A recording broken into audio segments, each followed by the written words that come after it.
Тези ми истории обаче са като машина, всичко става бързо. Аз съм сервиза на AutoZone, пак тук не знам. Автомобила ми не пали, но не се давам. Механиците се заемат, а аз се ядосвам. Но ще си тръгна с колата на 100%. Започвам с проблема, не знам къде да го търся. Колата ми не върви, че чак се чудя къде да я върна. Сервизите пълни, тези ми истории обаче са като машина, всичко става бързо. Аз съм сервиза на AutoZone, пак тук не знам.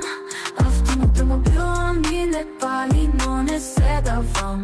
Механиците се заемат, а аз се ядосвам. Но ще си тръгна с колата на 100%. Поглеждам към екрана, компютърът е включен. Обаче не се плаша, ще направят нещата правилно, това е ясно.